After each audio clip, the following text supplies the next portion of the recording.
Hello everyone, it's Marc Sabatella from Mastering MuseScore, and welcome to the MuseScore Café. And if you hear sounds in the background, that is my coffee coming out of the Keurig machine here. So I will be grabbing my coffee momentarily so that I can be enjoying my part of the cafe. So this is my weekly series. We talk about some aspect of making music using MuseScore, right? So we will be looking at, in fact, today, this particular piece of music, my opening theme music. We're going to look at the drum part and the bass part and just look at what's involved in entering those, and I'll kind of just enter some of that music. So that is the plan, and I'm noticing my pinned version of the chat has this sort of weird glitch in it that I guess I need to start looking at fixing. They keep changing stuff about how the chat works, and so I need to keep updating my code. Anyhow, we're going to take a look at entering drum and bass stuff. And the bass stuff we're going to look at really isn't specific to bass, but it just happens to be the part that I wanted to look at because it involves some of the cymbals, the slides, and so forth. And these two staves are nice and adjacent, so that's what we're going to be talking about. So one of the things that we're going to do here, I keep changing my mind about what I think is the best way for me to, be able to look at music while entering it. And to be honest, what I usually do is I like to work from paper. I mean, I'll have a piece of paper, a print of the thing, and if I'm copying existing music, that to me is more convenient than anything I might do with multiple windows and so forth. But if I have a piece of paper here, you can't see it, right? So what we're going to do is we're going to do the following. I am going to just take a little screen grab of the first couple of measures, and then we're going to work on those and then kind of go from there. So I'm going to use the screen capture facility from my operating system, which allows me to grab this. And I now have that captured as an image. So what I'm going to do next is I'm going to create a score, and I'm going to create it. I'm just going to go ahead and use the jazz combo template. So I'm going to create a new score, Control N. And actually, while I do that, I'm going to grab my coffee.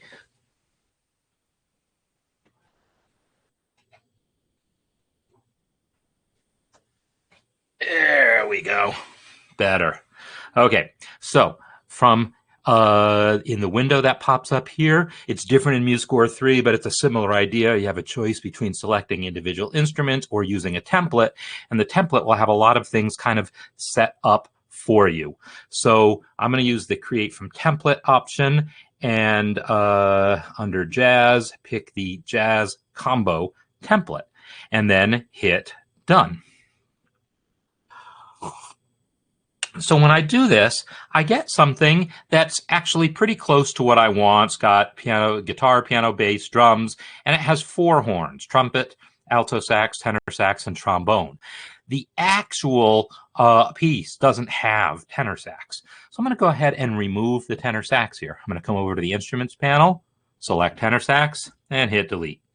So that's gone. Yeah, so I've got this basically set up, and now what I'm going to do is, and I did my usual thing of getting lazy or over anxious and not entering the title and all that kind of business. So we know we can, I can edit this later. I can double click this and say MuseScore Café, and I'll use the special characters palette. I'll press Shift and then F2 to bring up the special characters palette and get the little E with the accent, and MuseScore Café. And I can put in my name as the composer and all the rest of the information. But let's get on to business here. I want to get this music in here. One of the other things I didn't then do is the key signature. So let me hop over to the palettes, open key signatures, and go ahead and get that. The B flat is the key. Also, I'm in my default workspace. I've I'm going to create a new workspace so that I'm going to play around with palettes and so forth during the course of this probably, and I don't want this to mess up my regular environment. So I'm using the workspace control down here and then create new workspace. I've done this before, but then I ended up deleting it. And I'm just going to call this my demo workspace. And this is what I'll use for demos so that I can, you know, play around, add palettes, rearrange things, and not worry and not mess up my default workspace. Because I know I'm going to probably want to add like those bend symbols and so forth or on palettes that you don't get by default. So I'm going to look at, and I'm right now just flipping to the other score here, but what I can do now, since I took that image, I'm just going to paste it into this score because heck, why not? Here's that image, right? And I can turn off auto place for it if I want so that it doesn't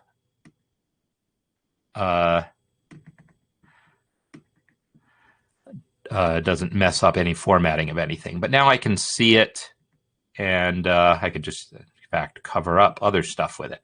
So here's the image of what I want to copy, right? So if I just do that for a couple of measures at a time, that's not so bad. All right, so happy National Day for people in Norway. Yay.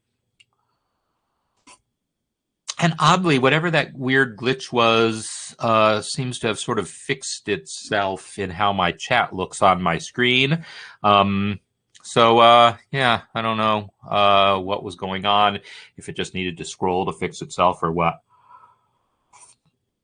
So what I'm going to do here is I'm going to start with the bass part. And then I'm going to do the drum part. I talked about drums a bit in my tip of the week, right?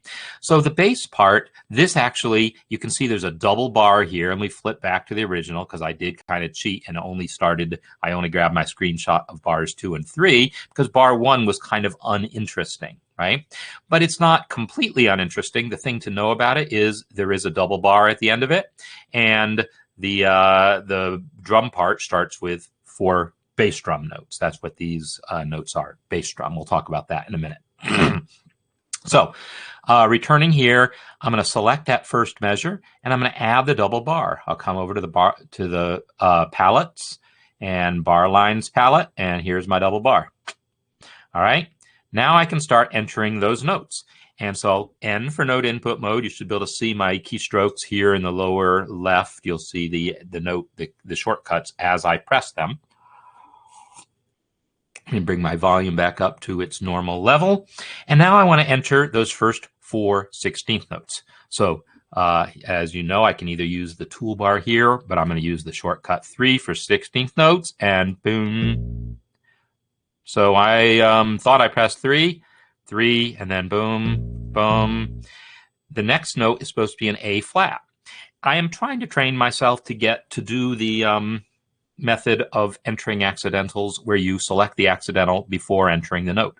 So minus is going to enter a flat. So minus and then A enters the A flat, and then I can enter my B flat. The other way of entering accidentals, of course, is just to use the arrow keys. So after entering that B flat, if I change my mind and want to be natural, I can press the arrow and raise it up, right? But now that we have actual shortcuts for accidentals, I'm trying to get in the habit of using them more, and they're very nice for doing courtesy accidentals because you can't do those with arrow keys. Now, I could be worrying about the articulations and the dynamics. I could be doing that as I go. Typically, I don't. I get the notes and then I come back. So let me enter the next thing, which is a quarter rest. So 5 and then 0. And now I want a dotted eighth note. So 4 dot, and then I type my F, and it puts it in the closest octave, which is the F below the B flat, right? Because that's only a fourth below. I'm going to need control up to raise that to be the F above. Now, at this point, I want to take a minor detour, and mention, as I did at the beginning of the basic theory course, that Braille music is a thing, and it's a thing that MuseScore has some support for now in MuseScore 4, and is going to have more support for going forward. And I'm really interested in getting a little more involved in learning about Braille music and doing more with it. And a couple people have mentioned that they also have interest in this. If there's anyone here who knows Braille music enough to, you might be able to help me out with what I'm about to say here. But in Braille music, you basically put down symbols for each note, a B flat, a B, you put down a B, and just like in traditional print music, the key signature tells you it's B flat already, and then there'll be a flat sign, and then the A, and then you put down the B, and then you put down a symbol for the rest, a couple symbols it'll take for the rest.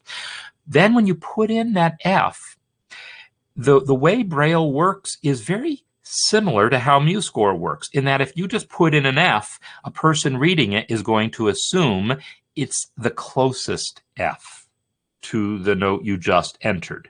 So if you just put in an F all by itself, people are going to assume you meant the F below the B flat. And if you want it to be the F above, you're going to have to put an octave sign in there. So you'd have to put in the explicit octave sign for octave 3, which is what that octave is, or yeah, octave 3. What I don't know is exactly where that cutoff happens, if it always happens the same place it happens for MuseScore. The rules are a little different. It like a fourth only a fourth only requires an octave sign if it's a different octave or something like that. I wish I could remember the rules exactly. But anyhow, for anyone dealing with Braille, it's kind of similar in that you can often just enter the notes, but if there's going to be a large leap, you probably need to put an octave sign in. In MuseScore, you can pretty much just type the notes, but if there's going to be a large leap, you're going to need control up or control down. So similar concept, but maybe a slight difference in the detail of exactly when you need the octave sign. All right, so I got my dotted eighth. Now I'm going to go with a 16th, so 3, and then another F. The tie shortcut is one of the few shortcuts that actually change. There's new shortcuts like those accidental shortcuts, but now there's a new tie shortcut, which is T.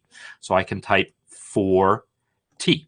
And I want to emphasize that this is how I'm entering that tie, even though I said markings like the articulations and dynamics I don't add until later. Ties aren't that.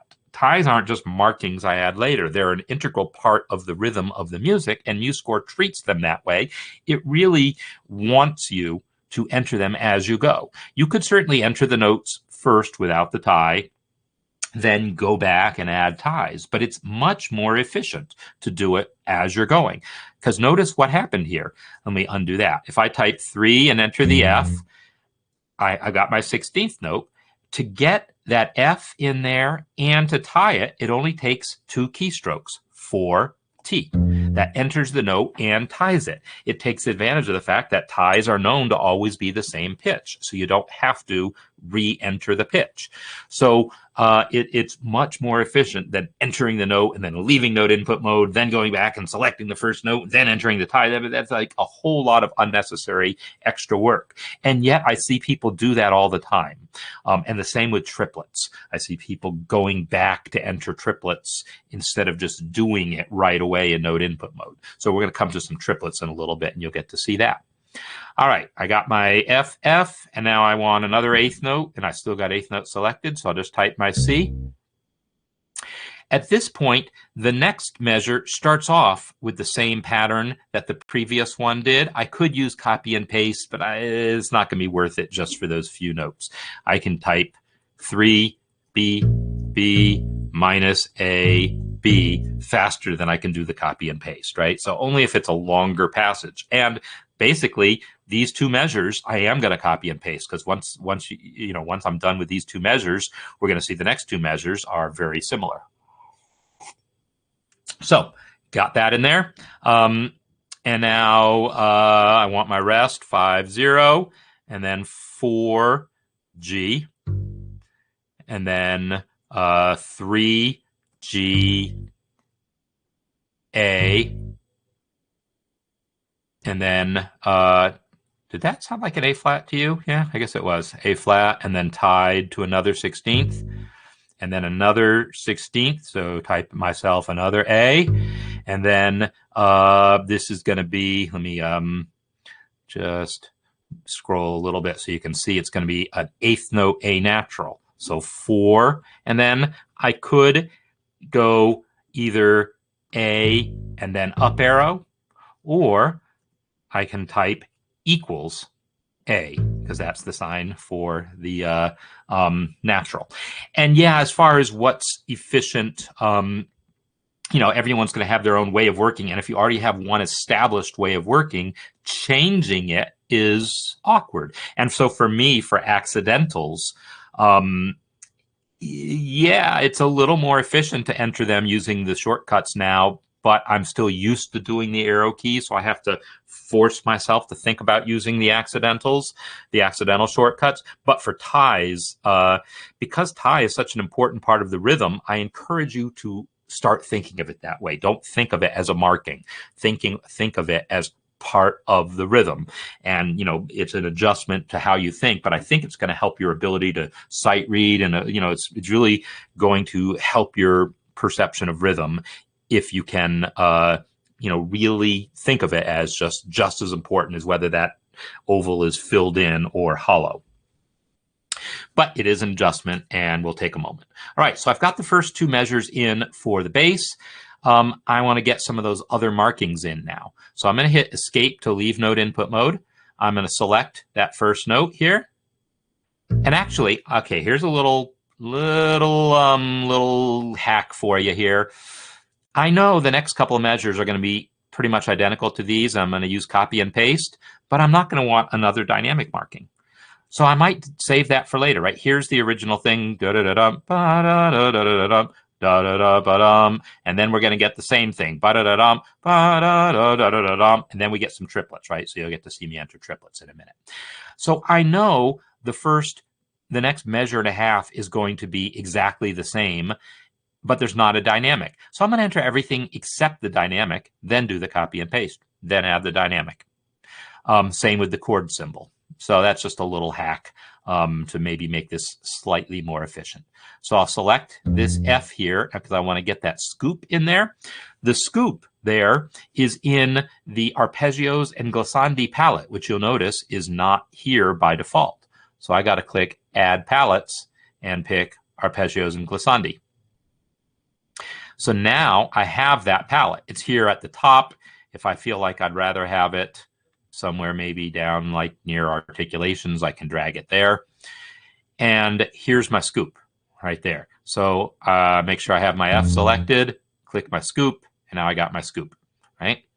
The next thing I need are those marcato accents. So I will click this B flat, control click that B flat in the next measure, and Shift O is the shortcut for marcato.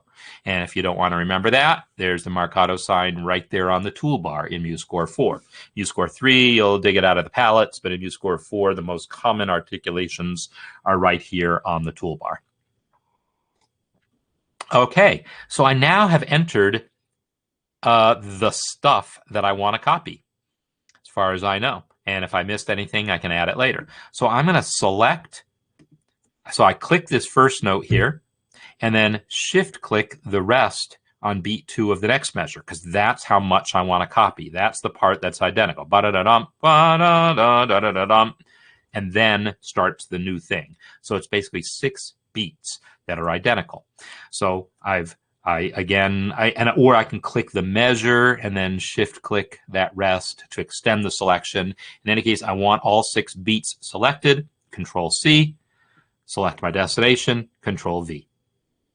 So I now have those notes for the bass entered, and now I can come back and select that first note, open the dynamics palette, add my MF, and also select the first note, Control K for chord symbol, B flat 7. It plays it back using a guitar sound by default. And I know, because I've completely written out in my arrangement all the voicings, I'm not going to want my chord symbols to play. So what I can do is open the mixer, F10 or click the mixer button and see where it says chords bass here. Just mute those guys or pull their volume down to 0, depending on what you're doing. You can also turn off chord symbols entirely, but that'll turn it off for all scores. And I don't want them off for all scores, just this one. So I've got now my first couple of measures of bass other than the triplet. So let's get the triplet, and then maybe I'll move on to the drums. So let's take a look at what that triplet is. I do a lot of mental, and I said I print things out and copy that way, but I got to be honest, I do a lot of things by ear. In other words, I'll sing what that melody is supposed to be and then just enter it. And of course, I already know this one. Save. Yeah, that's a good idea. That's a good idea. Why not? Let's save. Control S to save, and score of the month. And this is May of 23. There we go. Good suggestion there.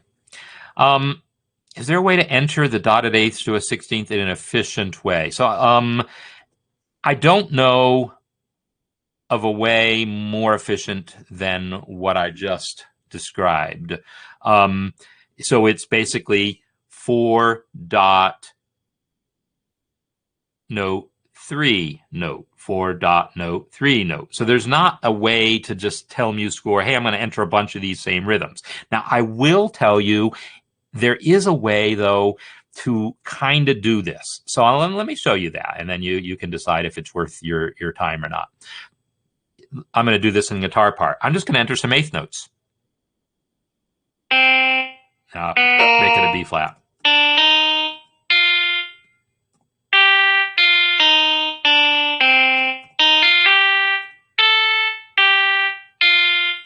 For some reason, I'm doing a Hannon exercise here, I guess. So I've entered just eighth notes. Now what I can do is click the first one, press the dot. So it'll lengthen that note and steal time from the next note. And then cursor over to the next note and press the dot. Cursor, cursor, dot, cursor, cursor, dot, cursor, cursor, dot, cursor, cursor, dot, etc. Is that really how I would do it? Probably not. But it's there, and you could try it if you want. But other than that, I don't know of another way. Someone could probably write a plugin that would just convert eighth notes to dotted eighth sixteenths. That would almost certainly be possible to do via a plugin, for what it's worth. All right. So I want to get my triplets in, and as I was mentioning, I typically work a lot by ear, and I know this piece, right? So it's a chromatic line starting on the B flat, right? And it's triplets. Rest. So I'm going to enter that way. So I'll flip over to my other score and get to that spot. I guess I don't need I don't need my mixer anymore, so I'm going to close it. Why do I even have it open? I don't remember. Oh, so I could get to the bass chords there. That's right. Close my mixer now. The bass sound that I'm hearing right now is acoustic bass, because that's what the Jazz Combo sets up. But if I want, I can come over to the instruments panel and then click the gear by the bass, replace instrument, type fret this in here, and fretless electric bass. Now it's going to be that sound instead. All right, so let me enter my triplets here. This is the spot where I want my triplets. Press N. So here's the thing. Again, I'm not going to partially enter it, then go back and do things later. I just want to enter these directly into the score. So I'm going to type 5, which is the total length of that triplet. The first triplet is 3 eighth notes. They add up to a quarter note. So 5, then control 3. There's my triplet. And it starts with a rest. So I'll type 0, and then my B flat, and then equal B for the B natural, and then another triplet. So 5, control 3. Notice I'm not leaving note input. And then C, and then C sharp is plus C, and then D. So there's that line. And then I want some 16th notes. 3, bum, bum, bum, bum, right? So minus D and then E. I think that's right. pretty sure it's a D flat, but I'll check to be sure. Ba-da-doo-dum. There it is.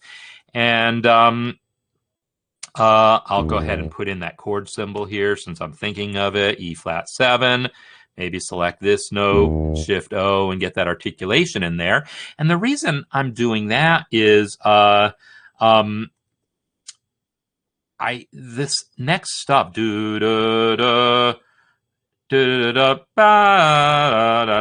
is the same rhythms that I've had before.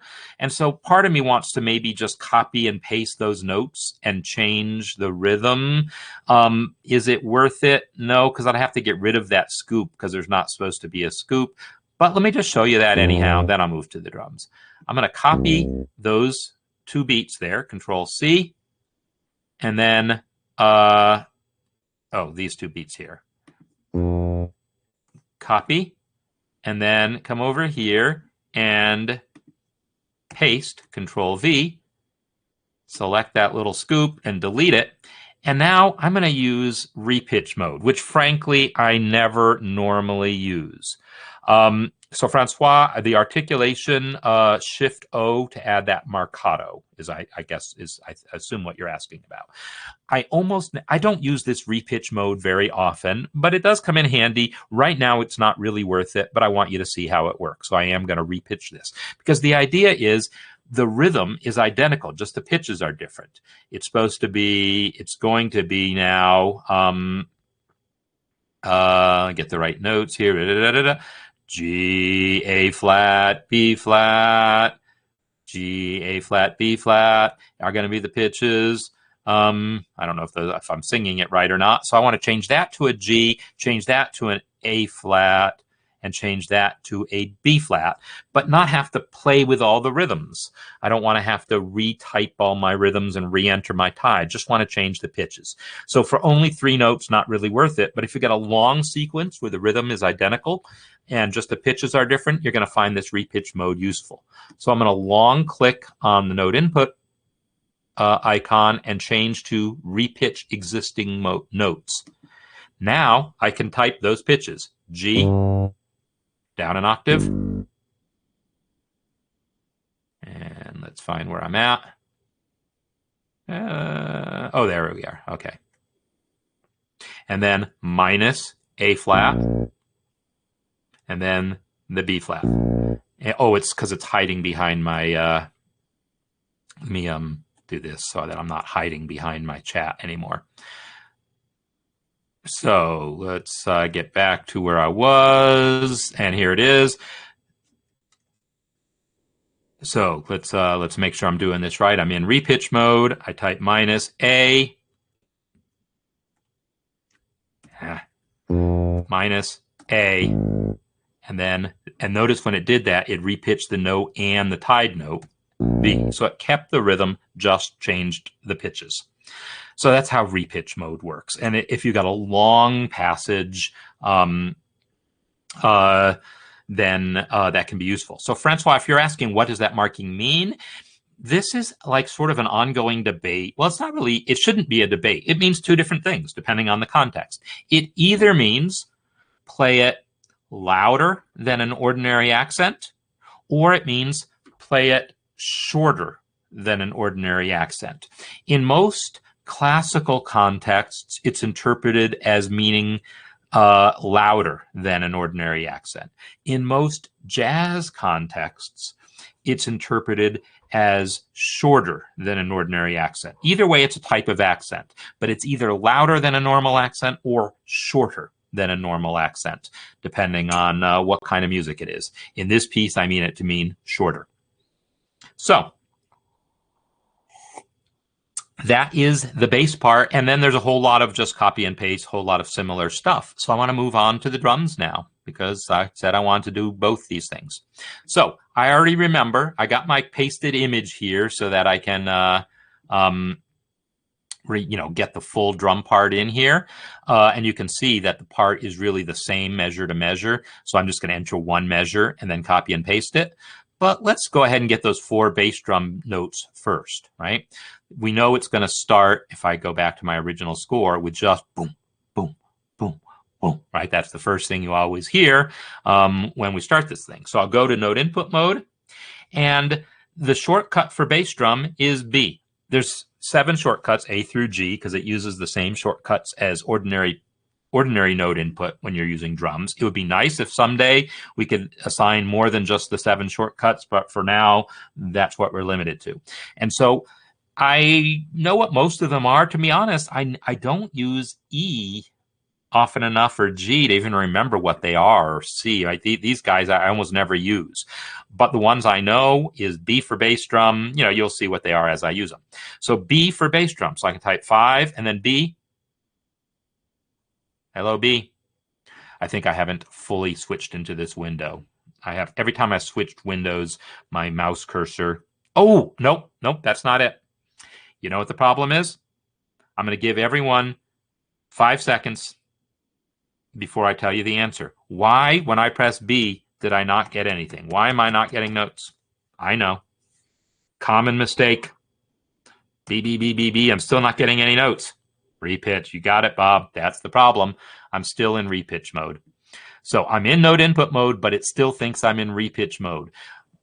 This is not great design. It's the way MuseScore has always been. And yeah, if you're doing a lot of in and out, it seems like it makes sense. But you kind of wish there was a mind reading mode where MuseScore would realize you probably don't want to still repitch. And but I know so far no one's come up with a good algorithm for this. So anyhow, you want to make sure that you're not in repitch mode. So again, I long tap there and I switch back to the default step time mode. Now, when I go in here, I can type B, B, B, B. And notice what happened. I never had to select the voice. This is one of the points that I made in the tip of the week in the newsletter. Just by typing B, I got voice 2 automatically, right? And so it's automatically entered into voice 2 with stems down, which is the one of the standards for how drum notation works. So the actual rhythm then is going to have more of that in the bass. So I'm just going to enter that. I'm just going to enter 4 more quarter notes. Bum, bum, bum, bum. And then control left to go back to the beginning of the measure. And now I'm going to enter the top rhythm. So notice MuseScore switched to voice 1 for me already when I did that. If for whatever reason it didn't, I could manually switch to voice 1, because when entering the rest, you got to make sure you're entering in the right voice. So voice 1 and now 4, 0. That enters the rest. The next thing is this funny looking note head here. And that is actually a bell. That's like a ride cymbal. You know, a cymbal has like that kind of crown on it. It's called the bell. And that's what I intended, is to hit the bell of the cymbal.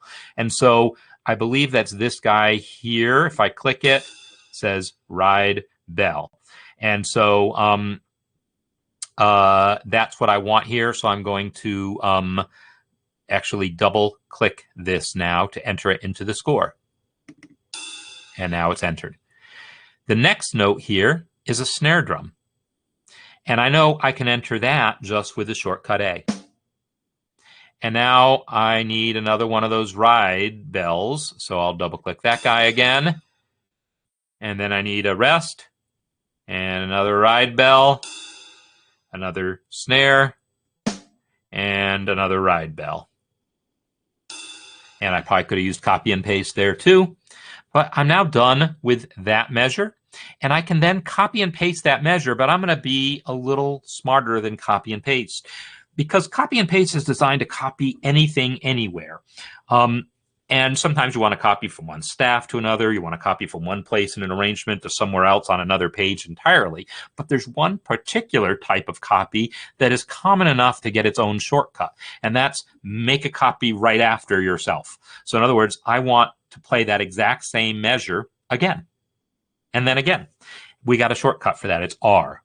You press R and it just repeats that measure. So now I got another copy of that measure. Press R to repeat that measure again. R will keep repeating the selection, pasting it right after itself. So if you have a pattern that keeps repeating, this is great.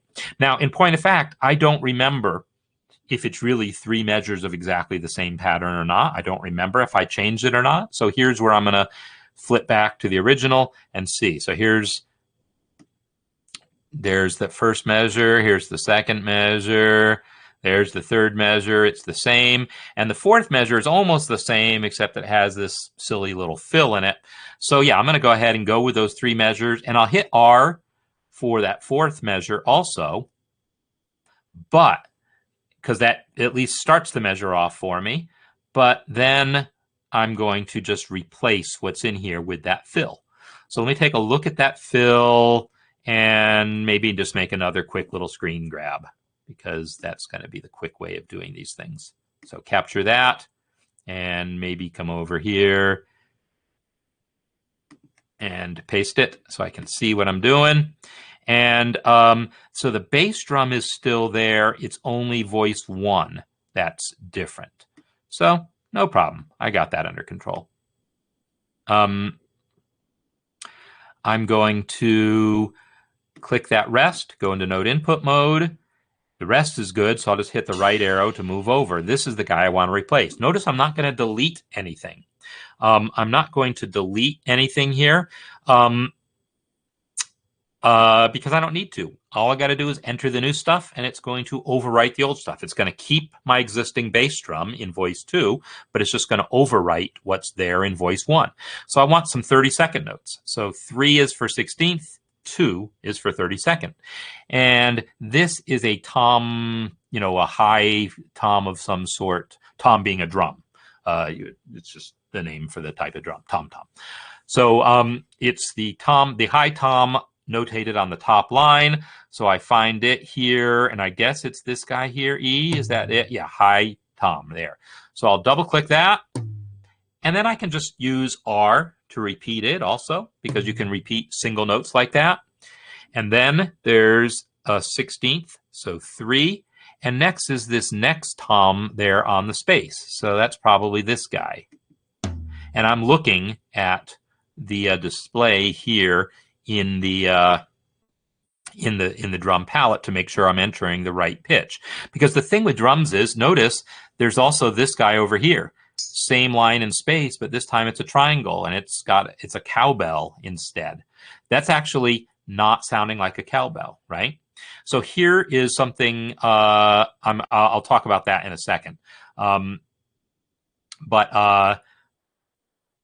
let me get the right note in first, then I'll do that other thing. So I want to enter the right note here, so I'll double click that guy, and then a 16th rest, so 0. And then this next tom here that's on the second to top line, low tom here, one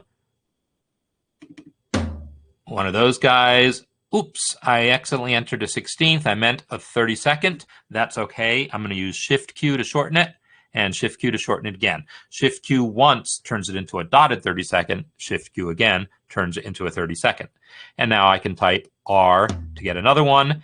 And next I need that floor tom here that's on the second to bottom space, which I think is this guy. And it doesn't sound like a low floor tom, and I'll tell you why in a minute.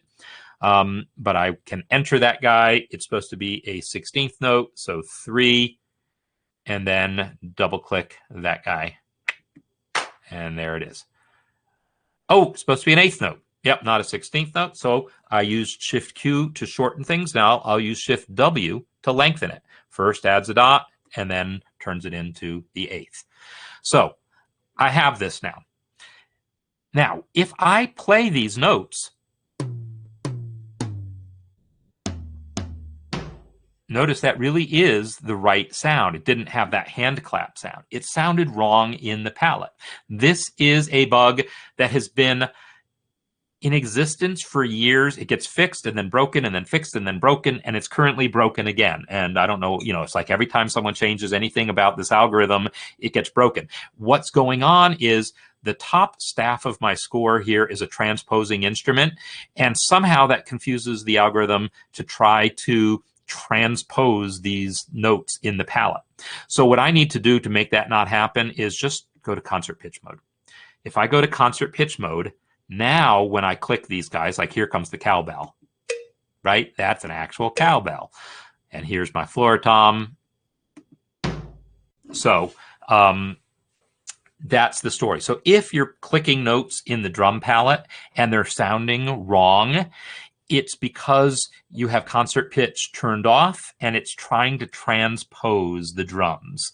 It shouldn't be, but it is. And it only in the palette. It's still going to sound right in the score, but in the palette, it's going to sound wrong unless you turn concert pitch on.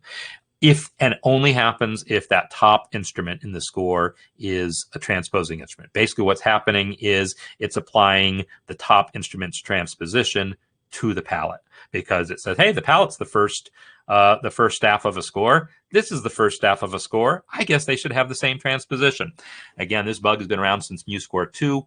I've fixed it 3 times already, and it's broken again. Someone else is going to fix it next time. So this is like a whole lot of what we need to do. And yeah, I can keep looking here and finding other stuff to be entering here. I can delete those images now I don't need. So let me click that guy and delete it. And click my other one and delete it. Here it is. Click, delete. And I'll also delete those useless guitar notes because they were just there for a demonstration purpose. Let me delete them over here too and save the score again. So what I want to do now is flip back over to the cafe theme and see, well, what else? What haven't we looked at yet? What kinds of notations, are there in this score that are different than the things we've already seen? And I know one of them coming right up is a slide. So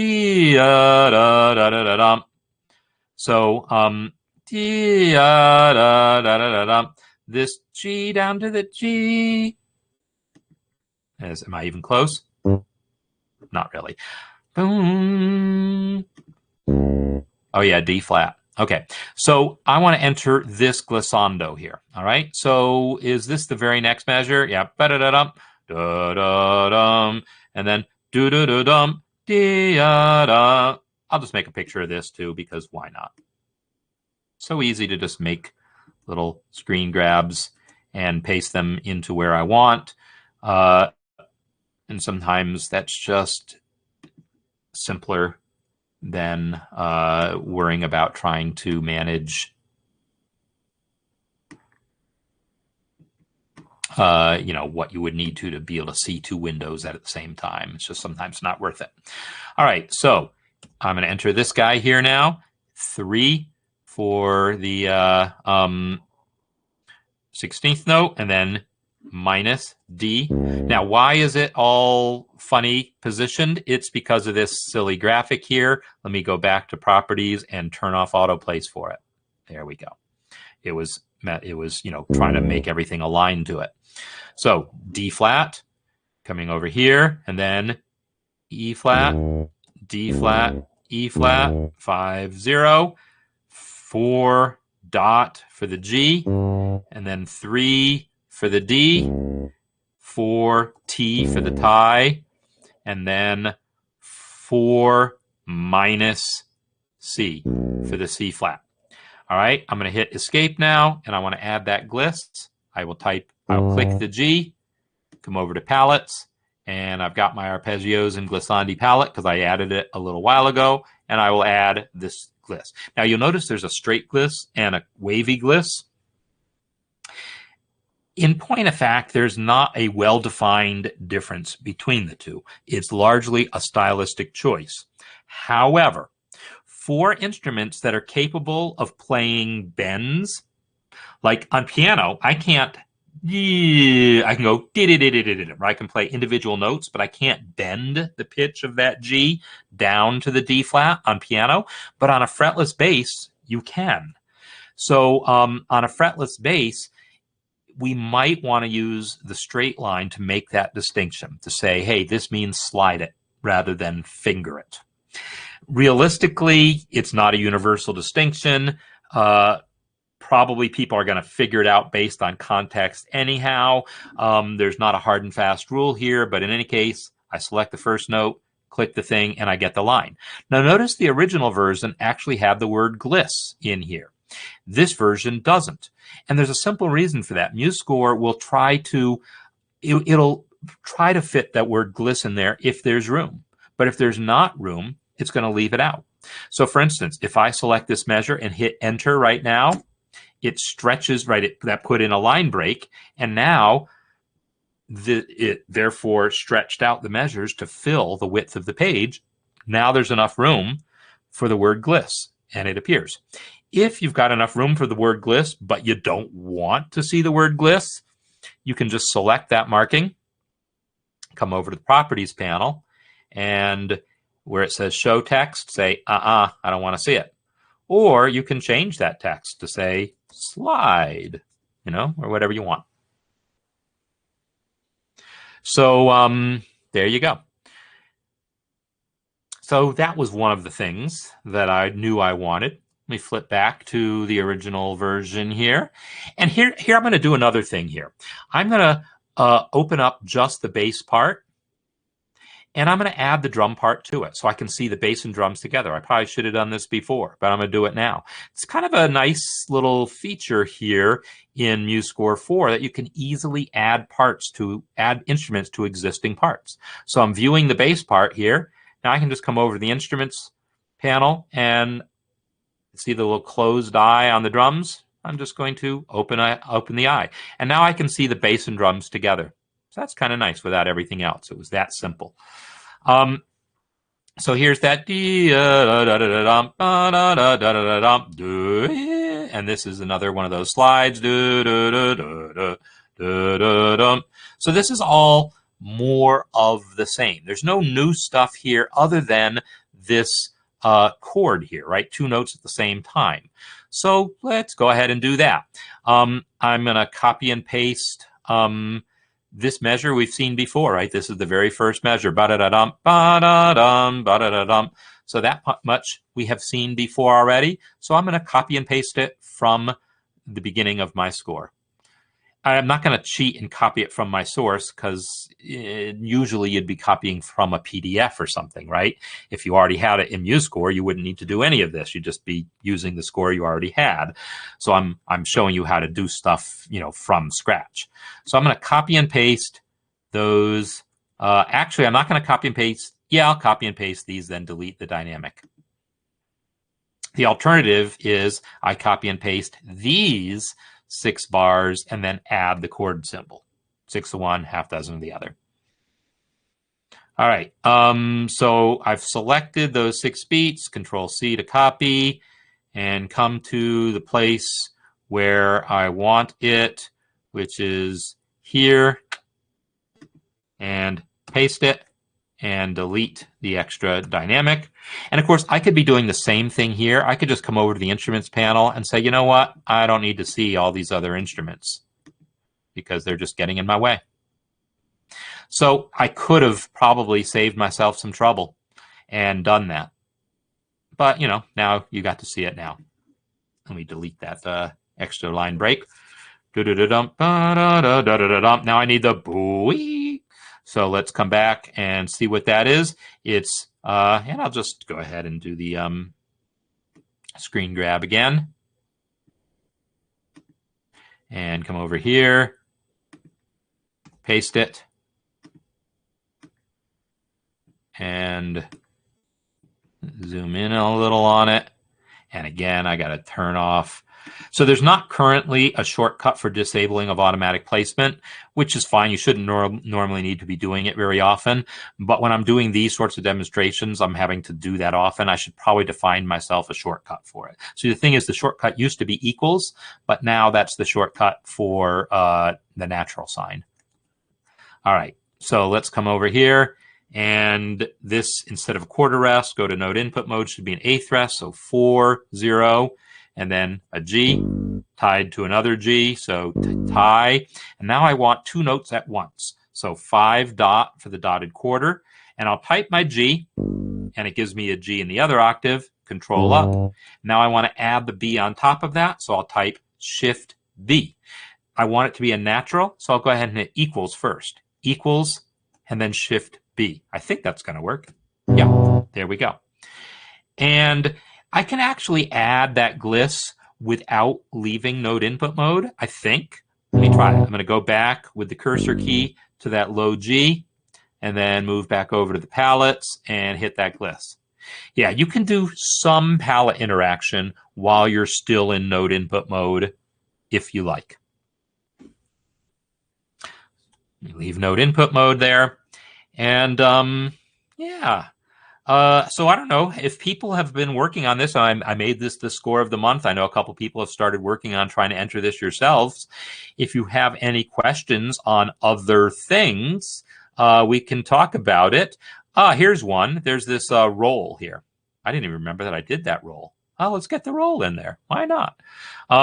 So yeah, the drum part, here's where I left off. It's basically the exact same drum part, except it has a crash on beat 1 when the chord changes. So I'm going to copy and paste and then add my crash. Let's do it. Again, we just select that image and delete it. So I'm going to select my basic measure here, copy, come over here, paste, and then hit R a few more times to fill up some space. And right here where the chord changed is where I want this to be a crash. So I'll go to node input mode and find my crash on here. This guy has a shortcut and it's C for crash. Do I always remember that? No, I don't notate crash symbol very often. But there it is. So double click it and I got my crash symbol in there. Leave node input mode, come over to the next place here. And this time I'm just going to type my C. And where was that roll? I think the roll was underneath that chord in the bass. So let's see where that is. That's here. So there's a quarter rest on beat 3 and then a quarter note with a roll. In MuseScore 3, when I originally created this, it didn't have roll sounds. So the way to get roll sounds was to put in as fast a tremolo as you could, and then it would play it as, actual 64th notes or whatever, and it sounds terrible. MuseSounds has really cool roll sounds, but unfortunately there's no drum set. If I just had a snare as a separate instrument, I could get an awesome roll sound out of it in MuseSounds, but I don't think that's going to work in I don't think that's going to work here for the drum set. But in any case, this is silly. You're not supposed to have to write 4 strokes for a roll. You should just be able to write 3 at most.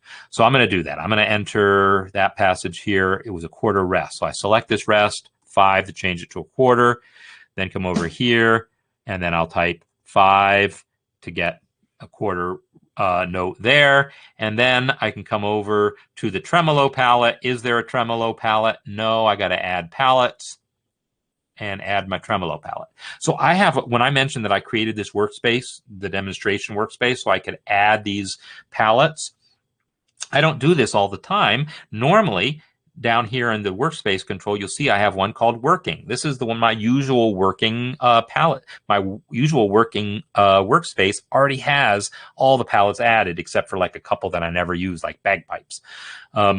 So normally I have that already set up with all the palettes that I need. So I definitely recommend to anyone using MuseScore 4 much, create a workspace, add what you need to it. The reason I don't do all my modifications to the default palette, there's no reason you can't do that. You could just add the palettes you want to the default workspace. But I like to be able to get back to the default sometimes so that I can remember when I'm helping people out. By, remember, well, what is in that default workspace? So I always want my default workspace to be, clean. I don't like messing with my default workspace. Occasionally I do, but I mostly don't. But that probably won't apply to you. So you're always welcome to just, edit your own, just add palettes all you want without creating workspaces. For me, though, it's a little bit of a convenience. So I have added my tremolos palette. And so now I got my note selected, and I can open the tremolos palette, and I can click the 3 strokes. Notice it's this guy here, the 3 strokes on the stem. These guys are for between notes. That's for what's right, a tremolo between 2 notes. So Rod, yeah, I'm glad that you're getting to look at this, because I know you've held off on doing percussion in your symphony, and most symphonies, well, I shouldn't say most, but a lot of symphonies, especially if they're kind of this atmospheric, pastoral kinds of sounds like that you have in yours, there's not going to be a lot of percussion in there. I get a lot of mileage out of just a triangle to give me a little ding every once in a while, or a timpani to accent a bass note, or big dramatic suspended cymbal. And oh my God, the MuseSound suspended cymbal is so gorgeous. It's so lovely. So I will use that to give me some sounds, some drama every once in a while. All right, I'm going to save, and I kind of want to hear this thing. See if I've come close at all. Oh, I selected, but I forgot to, if you select a measure, it's going to solo that staff. So if you do that, you can hit escape afterwards, and now it'll play all staves. Ooh, way too fast. What's the tempo supposed to be? Tempo is supposed to be 92. So let me add that. Yeah, and swing 16ths. Let me add that too. So I'll select that, come over to the tempo palette, add, well, actually, I don't want the tempo palette. I'm just going to type Alt-Shift-T. That's the shortcut that enters this tempo marking and lets me edit it all in one stroke. But then I'll also reselect that rest and click the swing marking, which is here. But I don't want 8th note swing. I want 16th note swing. So I'm going to right click this guy here. Well, let me play it without the 16th note swing first. Let me delete that guy here. And then just let us hear what we're going to hear.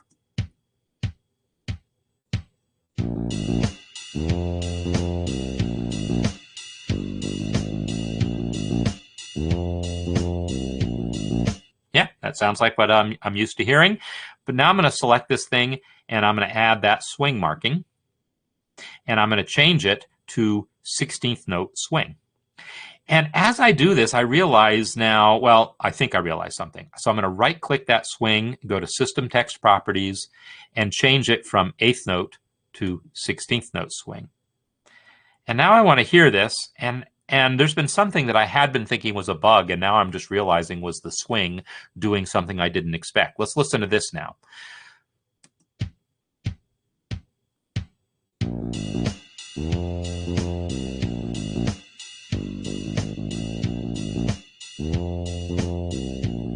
Yeah, that sounds like it's supposed to sound. So here's the deal. All this time I've been listening to this theme thinking it's been playing this note late, but it's not really late. It's that it's swinging it. It's playing this as if it's bum ba da dun da da dum and dun da da dum ba dum ba dum ba dum ba dum da da da da da da da da da da long short long short long short long short long short long, right? It's playing each 16th pair as long short long short long and then short long short. So it's swinging the dotted 8th 16th, and I wasn't really expecting that to happen. And so every time I listen to this cafe theme, I always think the bass is doing something weird with that note, and I've always been blaming it on the scoop, thinking that the scoop was causing it to play the next note late, and maybe that happens also. But now I realize swing is really the thing, because when I didn't have the swing in there, it sounded right to me.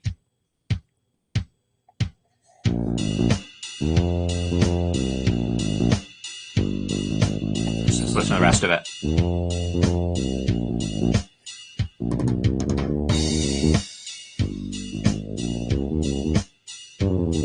Oh.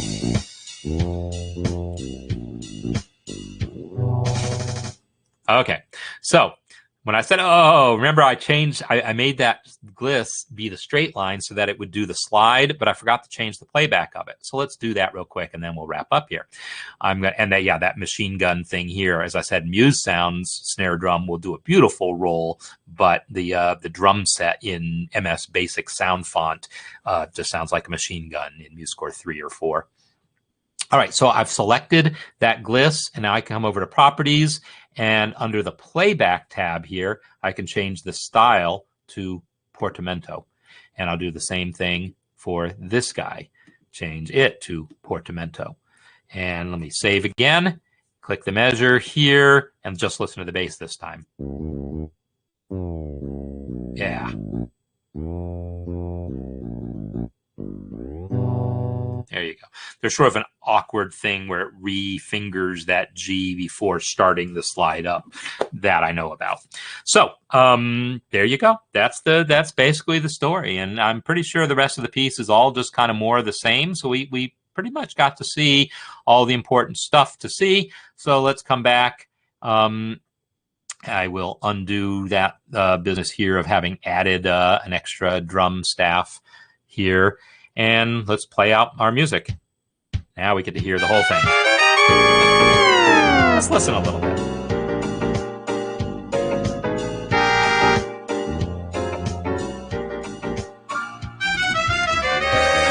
Yeah, I just figured, now that we've entered all that stuff, let's...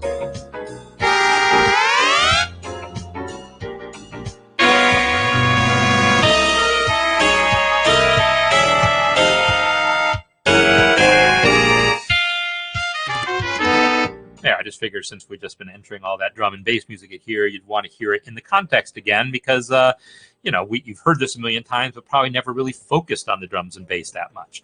So there you go. That's a lesson in drums especially there. But for the bass, it was also on how to do the slides and glisses and things like that. And that can apply to things other than just bass. So next week, we'll have another topic to talk about. Don't know what it'll be yet. I'm always open to suggestions. Tomorrow, Music Masterclass, we'll be dealing with the minor keys and doing some ear training stuff involving minor keys. If anyone wants to come on and be on camera, be ready for that because that'll always be an open offer while we're doing these ear training exercises.